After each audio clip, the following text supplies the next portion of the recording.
Hello friends, welcome to Sunitha kitchen. ఈరోజు మన ఛానల్లో సింపుల్ అండ్ టేస్టీగా ఉండే అటుకుల ఉప్మా లేదా అటుకుల పులిహోరని ఎలా ప్రిపేర్ చేసుకోవాలో చూసేద్దాము.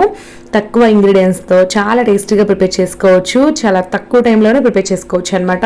ఇప్పుడు తయారీ విధానాన్ని చూసేద్దాము. ముందుగా అయితే ఒక గిన్నెలో నీళ్ళు తీసుకోవాలి. ఇందులోకి 2 కప్పుల అటుకుల్ని వేసుకోండి. నేను కొంచెం మందపు అటుకులు తీసుకున్నానండి. ఇలాంటి అటుకులు తీసుకున్నప్పుడు 1-2 నిమిషాల పాటు ఈ వాటర్లో శుభ్రంగా కడిగి అలా ఉంచేయాలన్నమాట. అదే మీరు పల్చటి అటుకులు తీసుకున్నారంటే అలా నీళ్ళల్లో వేసి వెంటనే తీసేయాలి, లేదంటే అది పొడి పొడి అయిపోతుంది అనమాట, అటుకుల్లాగా ఉండదు. సో అది మీరు ఆ టిప్ అనేది ఫాలో అవ్వండి. మందటి అటుకులు అయితే 2-3 నిమిషాల పాటు ఉంచవచ్చండి. ఇలా అటుకులు వేసిన తర్వాత శుభ్రంగా 2-3 సార్లు కడిగి ఆ తర్వాత నీళ్ళన్నింటినీ కూడా కొంచెం గట్టిగా పిండి ఒక ప్లేట్లో ఈ అటుకుల్ని ఆరబెట్టుకోండి, తడి ఏమీ లేకుండా.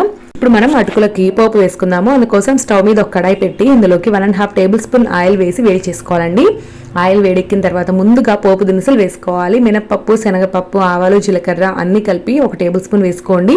ఈ దినుసులు వేగేటప్పుడే ఇందులోకి ఒక 10 జీడిపప్పు పలుకులు, అలాగే 2 టేబుల్ స్పూన్ల పల్లీలను కూడా వేసి వేయించుకోండి.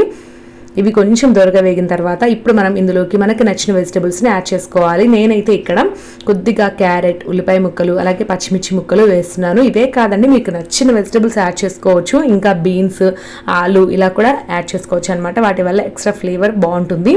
అలాగే 2 రెమ్మల కరివేపాకును మాత్రం ఖచ్చితంగా వేసుకోండి. దీనివల్ల ఫ్లేవర్ చాలా చాలా బాగుంటుంది పోపులోకి.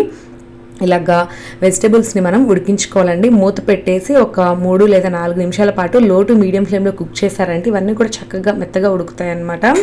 కొంచెం వెజిటబుల్స్ ఎక్కువగా వేసుకుంటే పిల్లలు కూడా చాలా హెల్దీగా తింటారు, ఫైబర్ కూడా బాగా పడుతుంది పిల్లలకి. సో 2-3 నిమిషాల తర్వాత మూత తీసి ఒకసారి బాగా కలుపుకుందాము. వెజిటబుల్స్ అన్నీ కూడా బాగా వేగాయండి.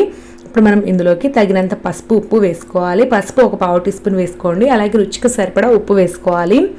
1 టీ స్పూన్ దాకా పడుతుందని మనం తీసుకున్న అటుకులకైతే 2 కూడా వేసి ఒకసారి బాగా కలుపుకోండి, పోపులో బాగా కలిసే విధంగా. ఇప్పుడు మనం వెంటనే ఇందులోకి ముందుగా వాటర్లో కడిగి పక్కన పెట్టుకున్నాం కదా అటుకులు, వాటిని వేసేసుకోవాలి. చూడండి ఎంత పొడిపొడిలాడుతుందో అసలు.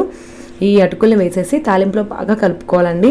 ఇలా బాగా కలుపుకున్న తర్వాత మనం ఈ పోహ మీద అంటే అటుకుల మీద మూత పెట్టేసి 1-2 లేదా 3 నిమిషాల పాటు లో టు మీడియం ఫ్లేమ్లో అటుకుల్ని వేడెక్కనివ్వాలన్నమాట. ఇలాగ తాలింపు అంతా కూడా ఫ్లేవర్ అంతా కూడా పట్టి మనకి అటుకుల ఉప్మా లేదా అటుకుల పులిహోర రెడీ అయిపోతుందండి. ఈ ప్రాసెస్ అంతా కూడా ఒక 2-3 నిమిషాల పాటు లో టు మీడియం ఫ్లేమ్లోనే జరగాలి. హై ఫ్లేమ్లో మాత్రం పెట్టకండి, అడుగంటిపోతాయి అన్నమాట అటుకులు. సో ఒక 2 లేదా 3 నిమిషాల తర్వాత మూత తీసి చూద్దాము.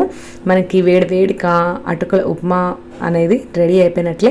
ఇక మనం స్టవ్ ఆఫ్ చేసేసుకొని వెంటనే ఇందులోకి సన్నగా తరిగిన కొత్తిమీర తరుగు, అలాగే కొంచెం నిమ్మరసం వేసుకోవాలన్నమాట. ఒక సగం నిమ్మ చెక్క అయితే సరిపోతుందండి, లేదు ఇంకొంచెం పుల్లగా కావాలంటే ఒక నిమ్మకాయ మొత్తం కూడా వేసుకోవచ్చు. నిమ్మరసం వేసి ఒకసారి బాగా కలుపుకొని వేడిగా ఇక మనము ఈ అటుకుల ఉప్మా లేదా అటుకుల పులిహోరని తినేసేయచ్చు. చాలా చాలా బాగుంటుందన్నమాట. వెయిట్ లాస్ అవ్వాలనుకునే వాళ్ళు కూడా చాలా బాగా యూజ్ అవుతుందండి ఈ రెసిపీ అనేది. సో ఖచ్చితంగా మీరు ఒకసారి ట్రై చేయండి. క్విక్గా ఏదైనా టిఫిన్ చేయాలనుకున్నప్పుడు కూడా ఇది బెస్ట్ ఆప్షన్ అండి. సో చూసారు కదా, ఈ రెసిపీ మీకు బాగా నచ్చినట్లయితే వీడియోని తప్పకుండా లైక్ చేసి మీ ఫ్రెండ్స్ అండ్ రిలేటివ్స్కి వీడియోని షేర్ చేయండి. Thank you for watching.